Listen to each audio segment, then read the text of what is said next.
감사드리며 예수님의 이름으로 기도합니다. 아멘. 하나님이 우리에게 주시는 말씀은 요한복음 1장 14절입니다.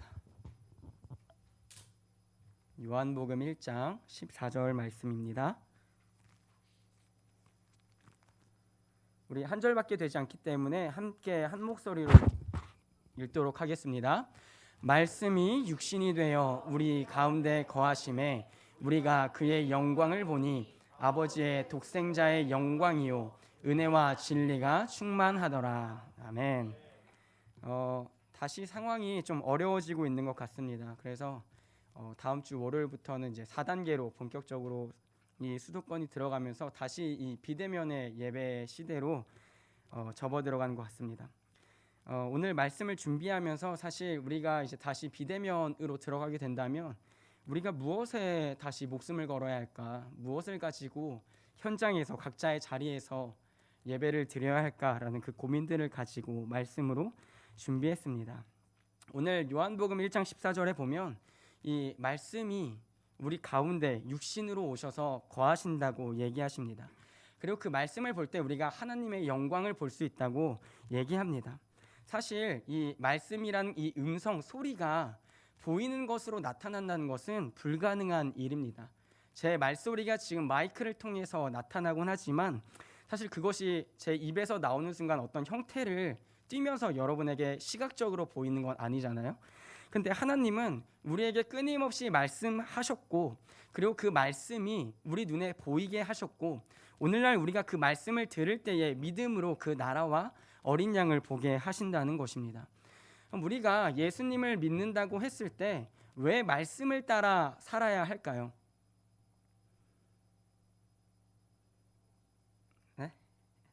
네, 우리가 왜 말씀을 따라 살아야 할까요? 그리고 왜 예배를 드릴 때 이 말씀의 중요성에 대해서 끊임없이 우리가 얘기할까요?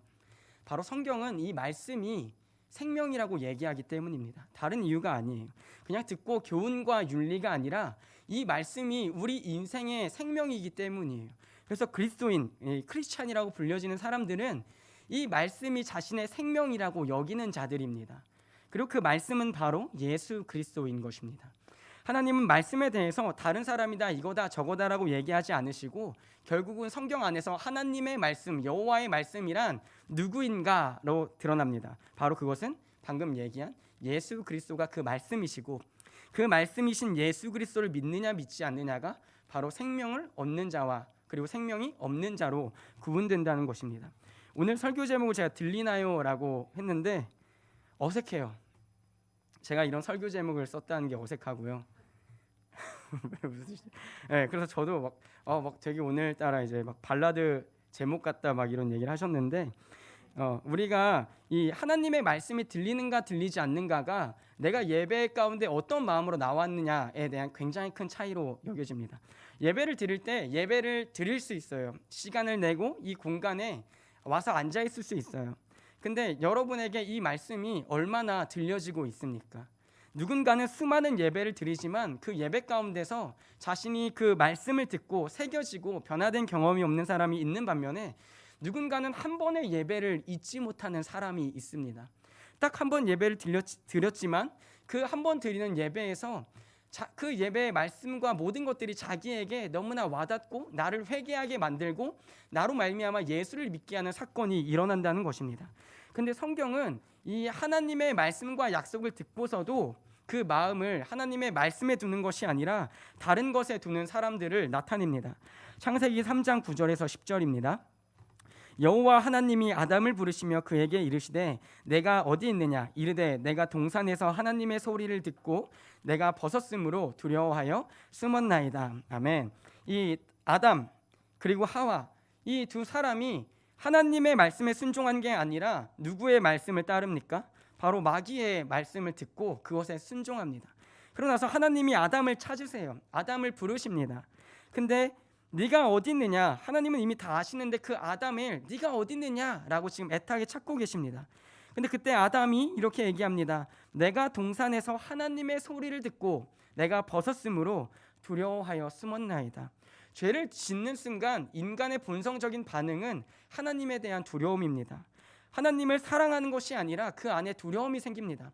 하나님과의 나 관계 가운데 껄끄러운 것이 한번 다 꼈기 때문이에요. 우리가 예배를 드리거나 특히 이제 찬양 인도나 사역 이 말씀을 감당할 때 어떨 때 가장 이 강단이나 앞에 서기가 껄끄러워요? 다른 사람들은 모르지만 나는 아는 죄를 지었을 때 찬양팀에서 많이 끄덕거리죠. 그래서 이 눈물의 자리거든요. 여기가 굉장히 부담스러운 자리예요. 그래서 그 딱 죄를 가지고 그 죄가 해결되지 않고 이 앞에 서면 껄끄러운 거예요. 사람들은 모르고 사람들은 알지 못하지만 누가 아시기 때문에, 그렇죠? 하나님이 알고 또 누가 알아요? 내가 아니까 껄끄러워요. 아담도 자신이 죄를 지었을 때 하나님 앞에 껄끄러운 거예요. 그리고 내가 벗었으므로 그 숲을 뒤에 숨은 거예요. 그 다음에 어떤 얘기를 합니까? 너희 보고 누가 그 선악과를 먹으라고 했니? 내가 먹지 말라고 했는데 왜 먹었니? 그러니까 아담이 어떻게 고백해요? 당신이 준 여자가 먹겠습니다 라고 얘기를 해요. 어쩌면 아담에게는 이것은 마지막 찬스일 수 있었어요. 아담을 부르실 때에 그 아버지 되신 하나님께 나아가서 주님, 제가 주님의 말씀을 듣지 않았습니다. 주님의 말씀에 순종하지 않았습니다. 제가 두려워서 숨었습니다 라고 고백했다면 하나님은 용서해 주셨을 거예요. 하지만 아담은 그렇지 않았어요. 하나님의 부르심과 하나님의 말씀을 들었는데 그 일생일대의 찬스에서 어떻게 얘기를 합니까? 당신이 준 여자로 말미암아 내가 이것을 먹게 되었습니다 라는 죄를 짓는 것입니다. 사무엘상 15장 20절에서 22절에도 이렇게 기록되어 있습니다. 사울이 사무엘에게 이르되 나는 실로 여호와의 목소리를 청종하여 여호와께서 보내신 길로 가서 아말렉 왕 아각을 끌어왔고 아말렉 사람들을 진멸하였으나 다만 백성이 그 마땅히 멸할 것 중에서 가장 좋은 것으로 길갈에서 당신의 하나님 여호와께 제사하려고 양과 소를 끌어왔나이다 하는지라. 사무엘이 이르되 여호와께서 번제와 다른 제사를 그의 목소리를 청종하는 것을 좋아하심같이 좋아하시겠나이까. 순종이 제사보다 낫고 듣는 것이 수량의 기름보다 나으니. 아멘. 지금 사울에게 이 하나님은 사무엘을 통하여서 야, 다 진멸시켜라고 말씀하셨어요. 분명한 이 명령 말씀을 행하셨습니다. 근데 이 사울이 백성의 눈치를 보면서 이 다 진멸하지 않고 좋아 보이는 것들을 챙겨둔 거예요. 근데 어떻게 고백해요? 백성이 그 멸할 것 중에서 가장 좋은 것으로 당신의 하나님 여호와께 제사 드리려고 제가 남겨놨습니다. 근데 사무엘이 어떻게 거절합니까? 그게 중요한 게 아니야. 당신이 어떤 것을 드리느냐가 중요한 게 아니라 당신이 지금 하나님이 보시는 그 기준은 내 말을 청종했는가 청종하지 아니하는가가 중요하다는 것이죠. 우리가 신앙생활 하다 보면 스스로의 답을 가질 때가 있어요. 그리고 그 답에 깊은 구덩이를 파다 보면 그 결론은 무엇입니까? 내 생각이 관여되어 있다는 것을 볼 수 있어요. 제가 저희 형 말고 이 아내 오라버니가 한참 신앙이 좋으실 때 이런 얘기를 했었어요. 대현아, 우리가 기도를 할 때 하나님께 좋은 것을 드린다고 하고 우리 안에 욕심이 생길 때가 있다. 예를 들어서 하나님, 제게 돈을 주시면 제가 교회에 헌금을 많이 할게요. 이런 기도 많이 해보셨나요? 권사님들 역시 믿음의 권사님들이십니다. 절대 철옹성같이. 저는 많이 했던 것 같아요. 그리고 제게 돈을 주시면 뭔가 많이 할 수 있고 많이 할 거라고 생각합니다. 근데 주시지 않는 이유가 뭐예요? 그 안에 우리의 밑바닥을 하나님 이미 다 아시는 거예요. 몇 퍼센트 떼먹으려고? 야, 너 내가 100만 원 주면 얼마 내고 얼마 떼먹으려고? 그걸 이미 하나님이 다 아시는 거예요. 그래서 너가 기도할 때 어떤 소원을 하나님께 드릴 때에 그 깊은 동기를 한번 살펴볼 필요가 있는 것 같다. 그러니까 모든 신앙인들이 하나님께 어떤 것을 좋은 것을 드린다고 기도하면서 그 가운데서 분명히 드리지만 그 중에 우리가 하나님도 좋고 나도 좋은 방법을 끊임없이 생각한다는 거예요. 이거 주시면 하나님도 좋고 제가 헌금을 하니까 그리고 나도 좋고 이런 생각이 우리 안에 있어요. 이게 사울 같은 생각이죠. 하나님은 분명히 이렇게 해라 그리고 나에게 헌금을 해라 라고 요구하시지 않거든요. 근데 우리가 먼저 이건 하나님도 좋은 일이에요 라고 생각하며 어떤 것을 바랄 때가 있다는 거예요. 근데 사무엘은 어떻게 얘기합니까? 순종이 제사보다 낫다는 거예요. 하나님의 말씀을 온전히 따르는 게 하나님이 참으로 좋아하시고 기뻐하시는 일이라는 거예요. 사도행전 7장에도 이렇게 기록되어 있습니다. 목이 곧고 마음과 귀에 할례를 받지 못한 사람들아, 너희도 너희 조상과 같이 항상 성령을 거스르는도다. 너희 조상들이 선지자들 중에 누구를 박해하지 아니하였느냐? 의인이 오시리라 예고한 자들을 그들이 죽였고, 이제 너희는 그 의인을 잡아준 자요 살인한 자가 되나니, 너희는 천사가 전한 율법을 받고도 지키지 아니하였도다 하니라. 그들이 이 말을 듣고 마음에 찔려 그를 향하여 이를 갈거늘. 아멘. 이 스데반 집사가 이 말씀을 전하고, 야, 너희는 너희 조상들과 똑같아. 복음이 분명히 선포되고 그 복음이 이 땅에 오시기까지 했는데 오히려 너희 손으로 죽이지 않았냐?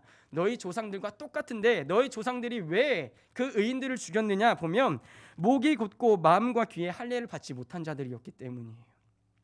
근데 그게 여전히 예수님 시대에 그 자들이 남아 있었다는 거예요. 그리고 그 자들이 예수님을 십자가에 못 박았다는 거예요. 뿐만입니까? 이제 예수님을 믿는 자들을 죽이려고 이 자들이 들어 일어나서 스데반도 죽이고 초대 교회를 핍박하기 시작합니다. 우리는 하나님의 말씀을 듣는다고 얘기를 해요. 그리고 이 교회에 와서 이 시간에 지금도 이 말씀을 듣고 있는 것이죠. 근데 그 말씀이 내 기준이나 내 생각에 어긋나면 우리는 반드시 그 말씀이 우리 자신을 무너뜨리지 않으면 그 말씀과 내 자아가 대립하게 되고, 어떨 때는 그 말씀을 내가 판단하는 자리에 있어요. 그래서 그 말씀이 중요한 게 아니라, 이 말씀은 내가 받아들이고 저 말씀은 받아들이지 않고, 천국은 내가 믿겠어. 근데 지옥은 믿지 않겠어. 그래서 우리는 다 천국에 갈 거야 라고 자기의 기준과 자기의 답으로 하나님의 말씀을 재단한다는 거예요. 우리가 하나님의 말씀을 들을 때는 가장 중요한 태도가 있습니다. 그것이 무엇입니까? 바로 겸손이라는 자세예요. 그래서 교만은 패망의 선봉이라는 말이 무슨 말입니까? 자기가 가장 높아져 있는 거예요. 하나님보다 높아져 있고 하나님보다 내가 더 대단해 보이고, 근데 그 대단해 보이는 나를 가장 높은 자로 착각하면 무슨 문제가 생깁니까? 정답이 아닌 것을 가지고 내가 정답이라고 우기고 그것을 얘기해요. 근데 하나님은 항상 이기시는 분이기 때문에 나와 하나님이 부딪히면 누가 이길 수밖에 없어요? 하나님이 이길 수밖에 없는 거예요. 그래서 그 교만이 우리를 패망의 선봉으로 이끌고 가요. 그 반대로 겸손이 무엇입니까? 내가 하나님보다 더욱 아래에 있다는 거예요. 하나님의 말씀이 옳다는 거예요. 이 예수님을 믿는다는 게 정말 괴로울 때가 있죠. 특히 하늘문에 가면 굉장히 괴로워지는데요. 원장님 하신 말씀이 맨날 제가 어리니까 원장님이 하시는 그 말씀이 정답인 거예요. 근데 죽으라고 하는데 안 죽어지는 거예요. 죽어지세요? 안 죽어져요. 안 죽어지는 거예요. 제가 어떨 때는 어떤 생각하냐면, 와, 임철 목사님은 40년 동안 저기서 어떻게 버티셨을까? 맨날 오면 죽어 하는데 어떻게 저서 있고, 또 임철 목사님은 이게 보기에 나름 이렇게 옛날에 이제 한 가닥 하셨잖아요. 안 좋은 의미가 아니라 이제 공부도 하시고 교수도 막 일찍 되시고 막 과거 얘기를 막 해주실 때가 있었거든요. 작년에 초에 나는 일찍 교수가 되었고 목사 안수도 남들보다 일찍 받았고 뭐 그런 이제 얘기들을 하세요. 막, 나 짱이지 막 이런 느낌. 근데 나 짱이지 막 이런 이제 와 대단하다. 근데 그 가운데서 하늘문에서 예배 맨날 뭐냐면, 제가 원장님한테 이런 얘기를 했어요. 원장님, 젊은 사역자에게 한 가지를 요구하신다면 가장 뭘 요구하시겠냐. 제가 작년에 그 질문을 했었거든요. 근데 원장님이 딱 그 눈이 되게 무서우세요. 딱 쳐다보면서 딱 가르치시면서 너 깨지는 거 이렇게 얘기하시는 거예요. 그러니까 자기가 깨져야 내 안에 온전히 예수 그리스도가 살아날 수 있다는 거예요. 근데 전 그게 금방 될 줄 알았거든요. 그 말을 듣고 나 깨지는 거야 쉽겠지 이렇게 생각을 했어요. 근데 깨지지 않더라는 거예요. 그래도 좀 이 안위가 되고 위로가 되는 건 무엇입니까? 40년 계신 분도 아직 다 안 깨지는데 2년 차인 내가 깨진다면 이거 기적이죠. 기적이에요, 기적. 다행이다. 네, 이 은혜가 있는 거예요, 제 안에. 근데 그것이 내가 깨져야, 내가 겸손해져야, 내가 낮아져야 그 안에 하나님의 답이 서고 그 하나님의 답이 우리를 인도한다는 거예요. 그 하나님의 답은 무엇입니까? 바로 말씀이신 예수 그리스도인 거예요. 그래서 우리가 예수님을 믿는다 하지만 우리 안에 우리는 예수 그리스도와 나를 계속 같이 키워가요. 같이 키워가면서 어떨 때는 예수님이 이기시고 어떨 때는 그 예수님을 내가 누르는 게 아니지만 예수님을 밀어내고 내 생각과 내 답을 갖고 싶어요. 그리고 그것에 대해서 사울처럼 핑계하고 싶어요. 하나님, 제가 이번에는 이렇기 때문에 그렇습니다. 하나님, 이번엔 제가 저렇기 때문에 그렇습니다. 지난주 이제 주일 오후와 이제 월요일 날, 지지난주죠. 이 아이를 출산할 것 같아서 이제 하늘문화재 원장님한테 또 연락 안 하고 안 가면 혼나니까, 원장님 이제 애가 나올 것 같아서 제가 오늘은 못 들어갑니다 이렇게 문자를 했어요. 근데 원장님이 얘기하시더라고요. 지가 해놨냐고. 네, 네가 해놨는 건데 또 아닌데 너 왜 안 왔냐고. 결국은 혼날 수밖에 없더라고요. 네. 근데 그게 사실 인간적으로는 서운한 거예요. 애를 낳는데 내가 어떻게 여기 와 있나. 근데 그럼에도 그래, 내가 예수님께 내 생명을 드린다고 했는데 또 애가 되수냐. 가보세요. 그날 돼보세요. 네. 막 이게 제 안에도 아직 그 씨름과 내가 어디까지 내려놔야 하는가라는 그 갈등과 어려움이 제 안에 있는 거예요. 제가 깨지지 않아서. 근데 하나님은 그것을 원하신다는 거예요. 너가 깨지고 내 답으로 살면 내가 살려주겠다는 거예요. 요한복음 5장 37절 38절입니다. 또한 나를 보내신 아버지께서 친히 나를 위하여 증언하셨느니라. 너희는 아무 때에도 그 음성을 듣지 못하였고 그 형상을 보지 못하였으며 그 말씀이 너희 속에 거하지 아니하니 이는 그가 보내신 이를 믿지 아니함이라. 아멘. 지금 이게 무슨 말이냐면, 이 당시에 기득권 사람들이 예수에 대해서 따지고 나올 때, 야, 하나님은 날 보내셨어. 그리고 너희는 아무 때에도 그 음성을 아예 듣지 못했어. 그 형상을 보지도 못했어. 왠 줄 알아? 그 말씀이 너희 속에 있지 않거든. 하나님이 보내신 이를 너희가 믿지 않았거든. 하나님이 보내신 이가 누구입니까? 지금 얘기하고 있는 그 예수 그리스도인 거예요. 그 앞에 그들이 연구하고 찾던 그 생명의 말씀이 눈앞에 있는데도 그들이 받아들이질 않는 거예요. 그들이 눈으로 보고 직접 귀로 들었어요. 예수님이 말씀하신 걸 보았어요. 근데 그것을 보면서도 목이 곧고 귀에 할례 받지 않은 자들이기 때문에 그들이 끝까지 거부한다는 거예요. 그래서 우리가 예배를 드릴 때 혹은 이 하나님의 말씀 앞에 말씀이 들리지 않는다는 건 반드시 어떤 문제가, 사건이 우리 가운데 생겼다는 것을 의미해요. 여러분 가운데 예배 가운데 나와서 앉아 있으실 수 있어요. 그리고 이 자리에서 그냥 예배를 요식행위로 드리고 계실 수 있어요. 근데 더욱 심각한 문제는 내가 왜 요즘 말씀이 잘 들리지 않을까? 그 문제에 대해서 내가 빨리 깨우치지 않으면, 그리고 그것에 대해서 매달리지 않으면 우리는 어느 순간 계속 옛날 얘기를 할 수밖에 없다는 거예요. 제가 모교회에서 이제 있을 때 어떤 이 집사님이 이런 얘기를 하셨어요. 막 모교회도 약간 은사가 있던 교회라 막 이제 한참 중고등학생들이 방언을 받을 때가 있었어요. 근데 한 집사님이 나도 옛날에는 방언하고 다 했다고 이렇게 씁쓸한 웃음을 지으시면서 가시는 거예요. 그래서 그러자 이제 옆에 있던 한 집사님이 근데 왜 지금은 못해? 이렇게 농담으로 얘기하셨는데요. 그러니까 우리는 신앙이 좋을 때가 있어요. 그리고 신앙이 좋지 않을 때가 있어요. 근데 그것은 항상 기복이 있는 것 같아요. 근데 그 기점에서 가장 중요한 것은 뭐냐면 내게 정말 말씀이 들려지고 있는가예요. 내가 신앙이 안 좋을 때도 있고요, 신앙이 좋을 때도 있어요. 근데 그게 중요한 게 아니라 그 어떤 좋고 나쁘고의 상황의 문제가 아니라 어떤 상황이든 내가 지금 이 말씀이 들려지고 있는가, 그게 우리의 영혼의 자리라는 거예요. 우리가 아무리 내가 뭔가 지금 상황이 좋은 상태에서도 말씀이 들리지 않는다면 그것을 경고로 받아들일 그 겸허함이 있어야 돼요. 또한 반대로 내 상황이 너무나 바닥에 있어도 그때 말씀이 들려서 나로 말미암아 부르짖고 매달리게 한다면 그때는 정말 하나님이 예비하신 그 준비가 있는 거예요. 그래서 그때 더 매달리고 부르짖어야 한다는 거예요. 잠언 1장 20절 23절에는 이렇게 기록되어 있습니다. 지혜가 길거리에서 부르며 광장에서 소리를 높이며 시끄러운 길목에서 소리를 지르며 성문 어귀와 성중에서 그 소리를 발하여 이르되 너희 어리석은 자들은 어리석음을 좋아하며 거만한 자들은 거만을 기뻐하며 미련한 자들은 지식을 미워하니 어느 때까지 하겠느냐. 나의 책망을 듣고 돌이키라. 보라, 내가 나의 영을 너희에게 부어주며 내 말을 너희에게 보이리라. 아멘.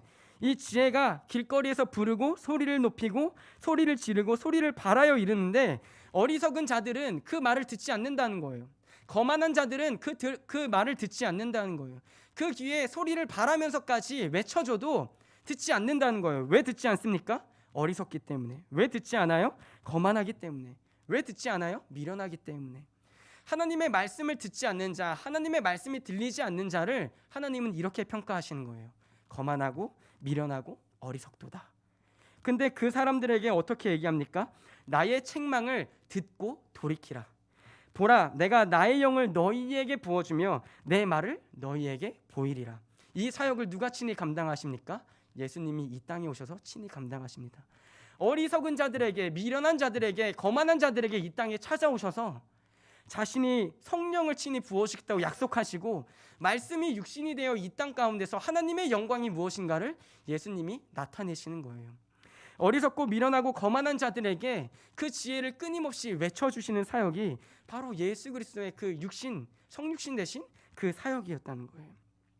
근데 우리가 반면에 우리가 하나님의 말씀이 들린다는 것은 하나님 나라에서 그리고 우리 인생에 있어서 가장 큰 복 중에 복입니다. 마태복음 13장 13절에서 16절입니다. 그러므로 내가 그들에게 비유로 말하는 것은 그들이 보아도 보지 못하며 들어도 듣지 못하며 깨닫지 못함이니라. 이사야의 예언이 그들에게 이루어졌으니 일러스되 너희가 듣기는 들어도 깨닫지 못할 것이요 보기는 보아도 알지 못하리라. 이 백성들의 마음이 완악하여져서 그 귀는 듣기에 둔하고 눈은 감았으니 이는 눈으로 보고 귀로 듣고 마음으로 깨달아 돌이켜 내게 고침을 받을까 두려워함이라 하였느니라. 그러나 너희 눈은 봄으로 너희 귀는 들음으로 복이 있도다. 내가 진실로 너희에게 이르노니 많은 선지자와 의인이 너희가 보는 것들을 보고자 하여도 보지 못하였고 너희가 듣는 것들을 듣고자 하여도 듣지 못하였느니라. 아멘. 예수님이 끊임없이 비유로 얘기해 주십니다. 하지만 그들이 이사야의 예언처럼 듣지 못합니다. 그리고 듣지 못한 이유가 무엇입니까? 마음으로 깨달아 돌이켜 내게 고침을 받을까 두려워함이라. 내가 가진 것들이 깨지기가 싫은 거예요. 내 안에 예수로 채우기가 싫은 거예요. 그래서 우리는 예수님의 말씀을 거부합니다. 내가 사라져야 되거든요. 근데 역설적으로 예수님이 우리 인생에 찾아오시고 들어오심이 우리의 참된 생명이고 살아남인데 우리는 그걸 두려워해요. 우리가 아니라 저도 그게 두려워요. 내가 앞으로 어떻게 예수님을 믿고 따라 살아갈지. 원장님은 여기 계신데 전 항상 여기 있거든요. 그게 안 되는 거예요. 그게 안 되는 거예요. 근데 하나님이 우리 가운데 이 말씀을 끊임없이 들려주시는 거예요. 예배 때마다 성경을 읽을 때마다 그 말씀이 들려지고 읽어지고 믿어지게 하심으로 우리를 그 자리 가운데로 끊임없이 인도하시는 거예요. 그래서 말씀이 들리는 자의 은혜는 무엇입니까? 자신이 깨지는 거예요. 내가 고쳐지는 것에 눈물을 흘리며 감사하는 거예요. 완악한 자들은 어떤 마음을 갖습니까? 말씀을 전하는 자, 그리고 말씀 앞에서 내가 더 낫다고, 이 말씀은 아니라고, 이 말씀은 내가 믿겠다고, 하지만 이 말씀은 믿지 않겠다고 판단하는 거예요. 내 뜻대로, 내 삶대로, 내 생각대로 살고 싶은 욕망이 우리 안에 끊임없이 있는 거예요. 근데 반대로 하나님의 은혜 가운데서 말씀이 들리는 자에게 이루어지는 은혜는 무엇입니까? 하나님의 말씀이 옳다고 무릎 꿇을 수 있게 하는 그 성령의 사역이 우리 가운데 있다는 거예요. 말씀이 들려짐으로 그래, 내가 이렇게 죄인인데, 그래 내가 하나님께 이렇게 은혜를 얻었는데 라는 마음이 생겨서 하나님의 은혜와 그 말씀 앞에 다시 무릎을 꿇고 내 인생과 내 삶을 붙잡는 게 아니라 다시 예수 그리스도의 십자가를 붙잡으려고 발버둥치게 해주신다는 거예요. 그래서 우리가 예수를 믿을 때 들리는 것은 정말 큰 복입니다. 예수님의 말씀이 들리는 것, 아니 예수님 그 자체가 들리는 것이 우리 인생의 가장 큰 복이에요. 로마서 10장 16절 18절도 이렇게 기록해 있습니다. 그러나 그들이 다 복음을 순종하지 아니하였도다. 이사야가 이르되 주여 우리가 전한 것을 누가 믿었나이까 하였으니 그러므로 믿음은 들음에서 나며 들음은 그리스도의 말씀으로 말미암았느니라. 그러나 내가 말하노니 그들이 듣지 아니하였느냐 그렇지 아니하니 그 소리가 온 땅에 퍼졌고 그 말씀이 땅 끝까지 이르렀도다 하였느니라. 바울이 지금 무슨 말합니까? 복음을 들었는데 그 복음 앞에 순종하지 아니하였다는 것입니다. 분명히 땅 끝까지 복음이 퍼졌는데 그 말씀을 받아들이는 사람도 있는 반면에 그 반대로 누군가는 그 말씀이 퍼졌음에도 불구하고 그것을 믿지 않는 사람이 있다는 것입니다. 요한일서 1장 1절에서 3절도 이렇게 기록되어 있습니다. 태초부터 있는 생명의 말씀에 관하여는 우리가 들은 바요 눈으로 본 바요 자세히 보고 우리의 손으로 만진 바라. 이 생명이 나타내신 바 된지라. 이 영원한 생명을 우리가 보았고 증언하여 너희에게 전하노니 이는 아버지와 함께 계시다가 우리에게 나타내신 바 된 이시니라. 아멘. 지금 요한이 누구에 대해서 말씀하고 있습니까? 태초부터 있는 생명의 말씀, 이 음성이 우리가 들은 말씀이고 우리가 눈으로 본 바고 자세히 보고 우리의 손으로 만진 바인데 이 생명이 우리 눈앞에 나타난 바 되었다는 거예요. 그게 바로 누굽니까? 예수 그리스도입니다. 그 위에 1절의 생명의 말씀과 2절의 영원한 생명을 엮음으로써 그 생명의 말씀이 바로 영원한 생명이고 이 영원한 생명은 아버지와 함께 계시다가 우리에게 나타내신 바 된 이 바로 예수 그리스도, 그것에 대하여 요한은 얘기하고 있는 것입니다. 우리도 예수를 믿을 때 들은 바 된 예수를 눈으로 보고 또한 만진 바 되어서 그 예수님이 내 인생에 어떻게 나타나셨는가, 내 인생에 어떻게 역사하셨는가를 전하는 것이 참된 전도일 것입니다. 우리가 길에 나가서 예수 믿으세요 얘기할 수 있습니다. 하지만 왜 예수를 믿어야 합니까? 라고 누군가 묻는다면 우리는 큰 성경에 대해서 수많은 얘기를 할 수 있습니다. 하지만 그것들로 누군가를 구원하실 것입니다. 하지만 그것보다 누군가에게 더욱 큰 울림을 주는 것은 예수를 믿어서 난 정말 행복합니다 라는 말일 것입니다. 제가 한번 얘기했던 기억이 있는데 이 빛가운 교회에서는 노방전도를 해요. 근데 한 분이 기억나요. 딱 한 분. 그분이 어떤 말씀을 하셨냐면 그때는 이제 코로나가 아니었으니까 정말 밝은 얼굴로 이 교회 전단을 주시면서 저희 교회 와보세요. 정말 좋아요 라고 얘기하는데 그게 연기 톤이 아닌 거예요. 그 딱 보면 알잖아요. 아니면 저를 속일 만큼의 철저한 연습을 받은 분인지 모르겠지만 근데 그 전단을 주시면서 저희 교회 와보세요. 정말 좋아요 라고 얘기하시는데 그때 다른 교회에 사역하고 있는데 가고 싶더라고요. 정말 그 정도로. 제가 사역자잖아요. 근데 그 일반 성도분이실 거예요. 근데 그분이 딱 그 자기 교회 전단 주보를 주면서 저희 교회 와보세요. 정말 좋아요 라고 하는데 그 얼굴이 정말 이 성경에서 천사같이 빛나더라. 그 얼굴인 거예요. 나는 사역자인데 내 얼굴 항상 쭈구렁방탱인데 저분은 성도시고 노방전도하고 계신데 어떻게 저렇게 밝을까? 그때 제 사모가 같이 있었거든요. 근데 둘 다 같이 그걸 느낀 거예요. 와, 저분 정말 행복해 보인다. 다른 말도 아니에요. 그분이 막 예수님은 어떻고요, 하나님은 어떻고요, 성령님이 이 시대에 어떻게 하시고 이 얘기가 아니라 저희 교회 와보세요. 정말 좋아요. 자기는 정말 행복하다는 거예요. 근데 그 표정만 보고도 제가 정말 가고 싶더라니까요. 그래서 우리가 우리 인생에서 들은 바고 본 바고 만진 바된 그 예수 그리스도, 그리고 내 인생에 나타나신 그 예수님, 그 예수님을 경험하고 나서야 우리는 정말 참된 전도를 할 수 있다는 거예요. 그래서 우리가 예수님의 말씀을 듣는 것은 가장 큰 복이고 그 말씀이 들리고 내 인생에 찾아온 그 말씀을 내가 항상 보면서 지낸다는 건 하나님이 우리와 함께 하시는 역사고 열매라는 겁니다. 그리고 우리가 하나님의 말씀을 듣는다는 것은 우리 인생일 때 가장 큰 역전의 기회예요. 우리가 말씀을 들리지 않는다는 건요, 끊임없이 하얀 곡선이거든요. 근데 우리가 하얀 곡선을 타다가도 내 영혼이 언제 회복돼요? 말씀이 어느 순간 딱 들리는 거예요. 그냥 항상 졸다가 막 어느 순간 갑자기 목사님의 말씀이, 이 설교자의 말씀이 딱 꽂혀서 맞아. 그때가 있으시잖아요. 졸다가 혹은 안 졸다가 그 말씀이 들리는 거예요. 근데 그 말씀이 들리는 순간 그때가 바로 역전의 찬스라는 겁니다. 룻기 1장 6절에는 이렇게 기록되어 있습니다. 그 여인이 모압 지방에서 여호와께서 자기 백성을 돌보시사 그들에게 양식을 주셨다 함을 듣고 이에 두 며느리와 함께 일어나 모압 지방에서 돌아오려 하여. 아멘. 지금 이 나오미의 가정이 모압으로 갔다가 남편 잃고 자기의 자식들 다 잃고, 근데 그때 이 모든 걸 잃은 이 가정에 무슨 소리를 나오미의 가정이 듣게 됩니까? 여호와께서 자기 백성을 돌보시사 그들에게 양식을 주셨다는 그 풍요의 메시지를 그가 들은 거예요. 그녀가 들은 거예요. 그녀가 듣고 나서 어떤 선택을 합니까? 두 며느리와 함께 일어나 모압 지방에서 돌아오려 하여. 지금 이 하나님이 함께 계시다는, 하나님이 풍요롭게 하셨다는 그 소식을 듣고 나오미는 지금 그 순간 자신의 모든 것을 잃은 순간 그 모압에 머무른 것이 아니라 그 메시지가 들렸을 때에 다시 베들레헴으로 돌아오는 판단을 내린다는 것입니다. 여러분에게 꼭 이 예배가 아니어도 좋아요. 말씀을 읽을 때여도 좋습니다. 그리고 누군가의 말씀을 들을 때도 좋습니다. 그때 말씀이 들린다면 그때 돌아오셔야 돼요. 그때 돌아오셔야 돼요. 이건 저에게도 해당되는 말씀입니다. 내가 말씀을 준비하면 사역자들의 은혜가 뭐예요? 말씀을 준비하면서 그 은혜를 더욱 풍성히 경험하는 거거든요. 목사님이 이 때때로 강단에서 간증하시잖아요. 새벽에 막 말씀을 자기 혼자 이렇게 이제 설교를 준비하시다가 막 사모님께 여보 나 정말 예수 믿기 잘했어 이 얘기를 하신다고 이제 몇 번 간증하시잖아요. 그게 이 사역자들이 먼저 은혜를 누리는 그 방편이거든요. 설교를 준비하면서 저에게도 이런 질문이 드는 거예요. 나는 하나님의 목소리를 갈망하고 있는가? 하나님의 음성을 갈망하고 있는가? 하나님의 음성을 듣는 순간 그 자리에 무릎 꿇을 준비를 하고 있는가? 근데 그게 안 되더라는 거예요. 양산에 갔는데요.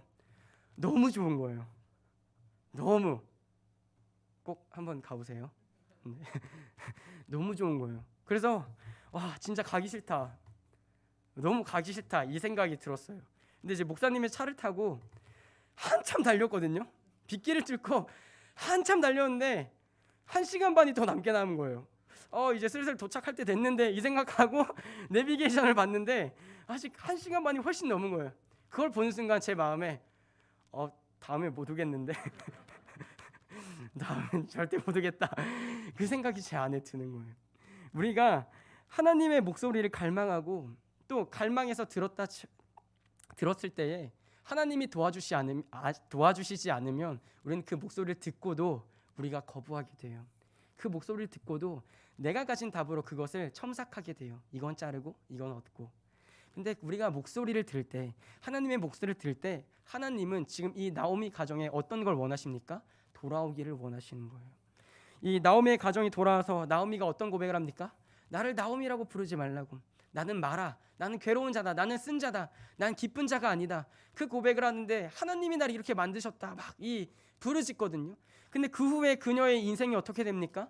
그녀가 도저히 꿈꿀 수 없었던 이 하나님이 계획하신 자신의 이 며느리 둘 중에서 하나 따라온 며느리가 우연히 보아스의 밭에 하나님이 인도하시고 그 보아스가 유력한 자였고 그 보아스가 결국은 룻을 자신의 아내로 삼으면서 이 나오미의 품에 그 아들 자신의 손자 이제 그때 당시로 아들이죠. 이 아들이 생기잖아요. 그리고 그 아들의 이 계보가 어떻게 됩니까?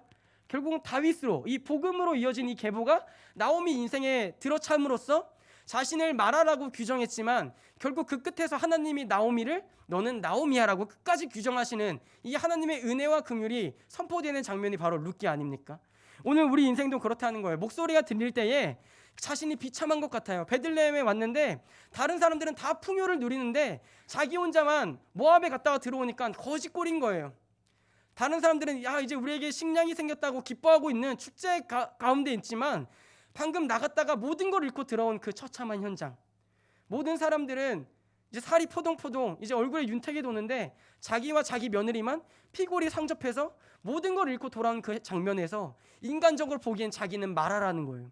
나는 마라다. 나는 마라다. 나를 하나님이 나를 전능자가 괴롭게 만드셨다. 근데 그 고백 가운데 하나님은 이 나오미가 듣고 돌아옴을 보고 그 인생에 아니 너는 끝까지 나오미야. 내가 너를 나오미로 만들 거야. 그러면서 그 계보에서 다윗이 나오게 하잖아요. 신명기 8장 19절 20절입니다. 내가 만일 내 하나님 여호와를 잊어버리고 다른 신들을 따라 그들을 섬기며 그들에게 절하면 내가 너희에게 증거하노니 너희가 반드시 멸망할 것이라. 여호와께서 너희 앞에서 멸망시키신 민족들 같이 너희도 멸망하리니 이는 너희가 너희의 하나님 여호와의 소리를 청종하지 아니함이니라. 너희가 반드시 멸망할 것이다. 근데 왜 멸망한다고요? 하나님의 말씀을 청종하지 않았기 때문에. 우리가 예수님을 그리고 하나님의 말씀을 듣지 않는다는 건 하나님이 약속하신 거예요. 내가 너 멸망시킬 거야. 무너뜨릴 거야. 왜? 너는 내 목소리를 귀하게 여기지 않았거든. 이 원장님이 드시는 예화가 있어요. 홍수 때 물이 넘치지만 그때 마실 물은 없다는 거예요. 마실 물은 없다는 거예요. 이 코로나 시기에 온라인 예배가 굉장히 많이 이제 생겼죠. 모든 교회들이 온라인 예배 시스템을 만들었어요. 하지만 그러면서 동시에 우리의 신앙이 좋아질 줄 알았어요. 처음엔 위기감 때문에 우리가 다시 신앙을 회복해야 된다. 우리가 기도해야 된다. 이 마음이 우리 가운데 다 일어섰습니다. 근데 그게 길어지면서 시간이 지나면서 어떤 문제들이 생겨요? 지금 이것도 좋다는 거예요. 내가 편한 대로, 내 기준대로, 내 방법대로 그냥 예배를 땡처리하는 것입니다. 청년들 중에 무슨 일이 있는지 아세요? 여행지에 가서 놀다가 온라인 예배를 드리는 거예요. 좋은 펜션에서 놀다가 온라인 예배 드려야지. 그냥 온라인 예배 켜고 보다가 예배 드렸으니까 됐어. 그게 과연 예배라고 정말 예배라고 한 걸음 더 들어가서 예배라고 칩시다. 근데 정말 하나님이 기뻐하시는 예배일까요? 저는 아니라고 믿거든요. 아니라고 생각하거든요. 누굴 정죄하고 지금 판단하고 싶은 게 아니에요. 근데 이미 온라인 예배를 오래 드림으로써 우리 마음엔 어떤 생각과 판단이 생기냐면 그 온라인 예배가 너무나 편해요. 그리고 온라인 예배라 부르짖는 기도를 하지 못하게 돼요. 그리고 가정 안에서 어떤 소리를 내지 못하게 되면서 우리는 그냥 예배를 보고 끝낼 때가 많아요. 여러분 얘기가 아니고 저도 그래요. 온라인 예배가 길어지면서 저도 제 안에 그래요. 하물며 사역자도 그런데 여러분은 어떠시겠어요? 근데 그때에 여호와의 소리를 들으려고 갈망해야 된다는 거예요. 그 예배 가운데 하나님의 말씀이 그냥 목사님이 전하는, 사역자들이 전하는 그냥 메시지가 아니라 오늘 나를 살리는 메시지로 들어야 한다는 거예요. 이 말씀을 제가 일주일 준비하면서 코로나가 뭐 이렇게 커질 줄 알았겠습니까? 근데 이 말씀을 준비하면서 우리가 다시 비대면의 국면으로 들어가게 된 거예요. 근데 그때 우리가 더욱 정신 차려야 할 이유는 무엇입니까? 한번 당해봤거든요. 한 번 겪었거든요. 한 번 겪었어요. 한 번 넘어졌어요. 지금 교회들이 회복이 안 되고 있어요. 그 수가 전처럼 회복되지 않고 있어요. 그게 현실이에요. 예배를 찾는 자들이 줄어든 게 현실이에요. 그리고 온라인 예배 드리면 됐지라고 얘기하는 게 현실이에요. 한 번 겪었거든요. 근데 이때 우리는 다음 주부터 다시 비대면으로 돌아갈 것입니다. 불편하게 드려야 될 거예요. 아니, 우리의 몸은 편하겠지만 우리가 여기에 모여서 뜨겁게 기도하지 못하는 그 영적인 불편함을 경험할 거예요. 근데 그 영적인 불편함이 어디로 이어져야 하냐면 이 말씀이, 이 온라인 예배 들어지는 이 말씀이 지금 나를 살릴 수 있는 유일한 방법이라는 것을 우리는 믿고 청종해야 한다는 거예요. 신명기 30장 2절에서 4절에도 이렇게 기록되어 있습니다.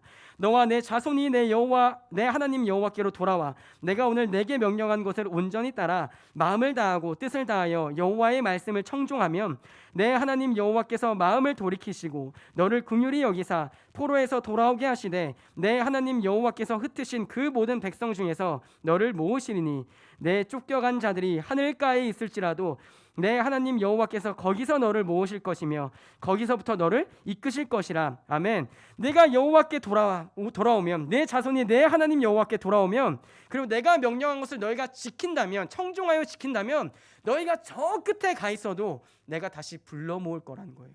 이게 하나님의 약속이에요. 코로나의 어려운 국면 가운데 있습니다. 하지만 오늘 우리가 읽은 본문처럼 그 말씀은 육신이 되셔서 이 땅에 찾아오셨고, 또한 그 육신은 지금 하나님의 보좌 우편에 올라가셔서 지금 마지막 때를 준비하고 계십니다. 그때 하나님이 우리에게 원하신 건 하나예요. 그 말씀이 육신이 되어 다시 재림하실 때에 우리가 하나님의 말씀을 붙잡고 살아가고 있는가, 하나님의 말씀을 청종하고 있는가, 그것이 중요하다는 것이죠. 우리의 마음이 그리고 몸이 편하고자 드리는 예배가 아니라 하나님의 말씀 앞에 내 자아가 무너지고, 그리고 내 답이 아니라 그 영광 대신 하나님의 말씀 그 자체 대신, 아니 영생 그 자체 대신 예수 그리스도라는 그 말씀이 오늘 우리 심령 가운데 심겨지지 않는다면, 그 말씀이 우리 마음 가운데 들리지 않는다면 우리는 예배 자리를 지킨다라고 얘기할 수는 있겠지만 예배를 드린다라고 얘기할 수는 없을 것입니다. 온라인 예배로 예배를 지킬 수는 있습니다. 하지만 그 자리에서 내가 말씀을 사모하고 하나님의 말씀이 오늘 나의 양식이 되기를 갈망하며 준비하는 것이 아니라면 그냥 예배를 지키다가 마무리될 것입니다. 하지만 우리가 이 어려운 시기에 다시 찾아온 이 어려운 시기에 하나님은 오늘 룻처럼 너가 듣고 돌아오라고 요구하고 계실지 모릅니다. 우리 상황이 왜 이렇게 마라 같습니까? 라고 부르짖을지언정 하나님은 우리가 다시 베들레헴으로 돌아오기를 원하십니다. 그리고 그 베들레헴에서 육신이 되신 그 말씀, 그 예수 그리스도를 다시 붙잡기를 원합니다. 우리가 언제 다시 이 자리에 모여서 기도할지 모르겠습니다. 하지만 그때까지 우리 사역자들은, 그리고 강단에 서는 사람들은 어쩌면 지금 이 현장보다 더욱 온라인 예배 때 성도들에게 말씀이 들어갈 수 있도록 더욱 매달려야 할 것입니다. 더욱 매달려야 할 것입니다.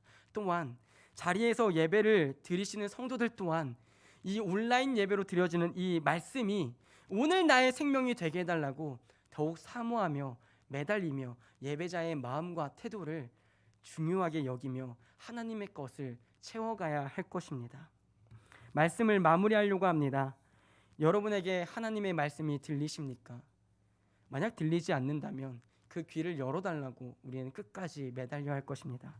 그 말씀이 들린다면 자신의 답을 조금씩 깎아내려가야 할 것입니다. 그 말씀으로 우리 인생의 답을 채워갈 때에 내 답을 자르는 일이 어려울 것입니다.